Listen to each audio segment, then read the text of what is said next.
Assalamualaikum warahmatullahi wabarakatuh. Kembali lagi pada mata kuliah kimia pangan.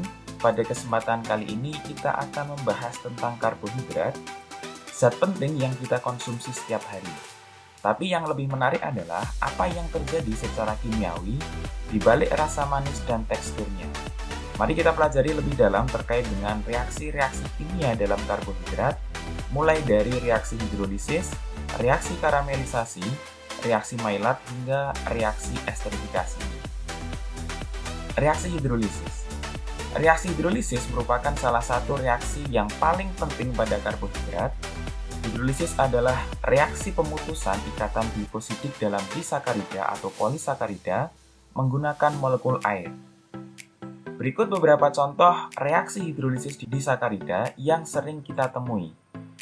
Yang pertama, sukrosa atau yang sering disebut sebagai gula tebu. Sukrosa merupakan disakarida yang terdiri dari glukosa dan fruktosa. Pada hidrolisis sukrosa, air memecah ikatan antara glukosa dan fruktosa. Reaksi ini bisa dipercepat dengan adanya enzim sukrase. Yang kedua, laktosa atau yang sering disebut sebagai gula susu.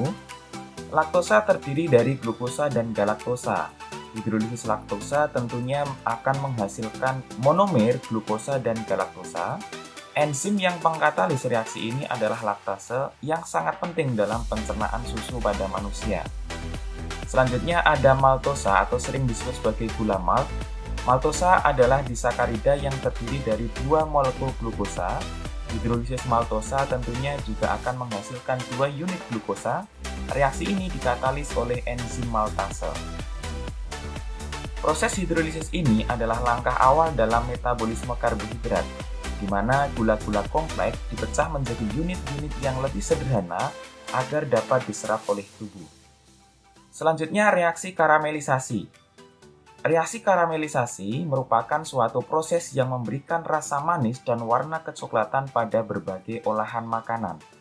Reaksi karamelisasi dimulai ketika monosakarida seperti glukosa dan fruktosa dipanaskan pada suhu tinggi tanpa kehadiran air atau enzim. Tahapannya yang pertama terdiri dari dehidrasi, di mana pada suhu sekitar 160 derajat Celcius, air dilepaskan dari monosakarida, menyebabkan pembentukan senyawa furfural dan hidroksimetil furfural. Dehidrasi ini menghilangkan air dari molekul gula. Dilanjutkan dengan fragmentasi. Setelah dehidrasi, gula terpecah menjadi senyawa-senyawa yang lebih kecil seperti asetaldehida ataupun asam format. Kemudian dilanjutkan dengan tahap polimerisasi, di mana pada tahap polimerisasi ini melibatkan pembentukan polimer dari fragmen-fragmen kecil ini, menghasilkan warna kecoklatan dan aroma khas yang sering kita kenali pada gula yang dikaramelisasi.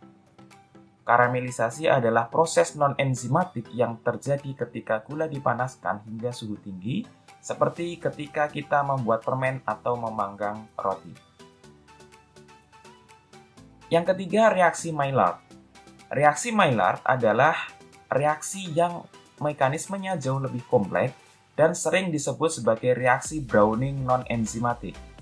Ini terjadi antara gula reduksi dan asam amino.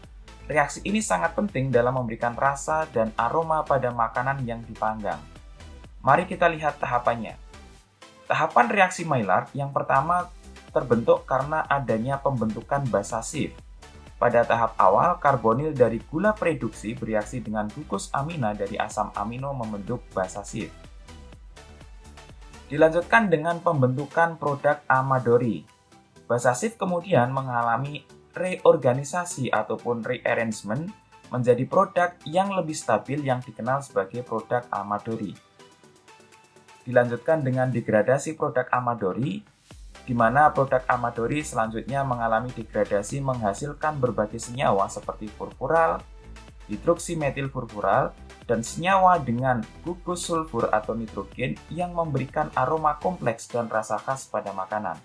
Selanjutnya tahap yang terakhir adalah pembentukan senyawa melanoidin. Pada tahap ini, reaksi ini memberikan pigmen berwarna coklat gelap yang disebut sebagai melanoidin, yang bertanggung jawab atas warna makanan panggang ataupun gorengan.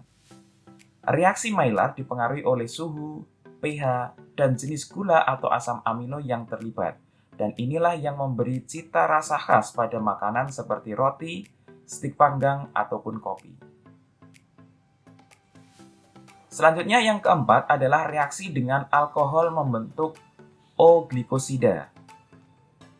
Reaksi karbohidrat dengan alkohol terjadi ketika monosakarida seperti glukosa bereaksi dengan alkohol dalam kondisi asam untuk membentuk O-glikosida.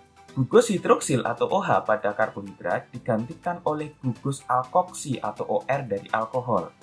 Reaksi ini membentuk senyawa glikosida yang memiliki berbagai fungsi biologis seperti penyimpanan energi dan juga komunikasi antar sel.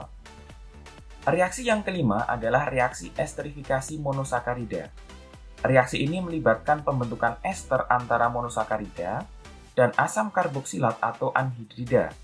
Misalkan pada proses fosforilasi glukosa, di mana reaksi antara glukosa dengan asam sulfat menghasilkan glukosa 6-fosfat dan molekul air. Reaksi ini sangat penting dalam metabolisme, terutama dalam proses glikolisis, di mana glukosa difosforilasi untuk dimasukkan ke jalur energi seluler. Selain fosforilasi, esterifikasi juga terjadi dalam modifikasi karbohidrat untuk keperluan industri pangan dan juga farmasi. Misalkan untuk membuat gula-gula yang lebih stabil atau gula-gula dengan fungsi khusus. Pada reaksi esterifikasi antara glukosa dengan asam asetat anhidrat, gugus hidroksi atau OH yang ada pada glukosa bereaksi dengan anhidrida asam asetat membentuk ester asetat. Proses ini menghasilkan mono atau poliester tergantung pada berapa banyak gugus hidroksi yang bereaksi. Dalam reaksi sederhana, hanya 1 atau 2 gugus OH yang diesterifikasi, namun dalam kondisi berlebih bisa terjadi poliesterifikasi. Reaksi esterifikasi ini penting karena menghasilkan turunan karbohidrat yang digunakan dalam berbagai aplikasi industri, seperti dalam farmasi, pembuatan polimer, dan juga pembuatan bahan tambahan makanan. Misalnya pada selulosa asetat, yang merupakan ester turunan dari selulosa ataupun polisakarida dan asam asetat anhidrat, digunakan dalam pembuatan plastik dan tekstil. Demikian ulasan mengenai reaksi-reaksi kimia dalam karbohidrat dari hidrolisis, karamelisasi, reaksi Maillard, hingga reaksi esterifikasi. Semuanya berperan penting dalam kehidupan sehari-hari kita dan industri. Teruslah belajar dan bereksplorasi, karena kimia adalah bagian dari setiap aspek kehidupan. Sampai jumpa di video pembelajaran berikutnya. Assalamualaikum warahmatullahi wabarakatuh.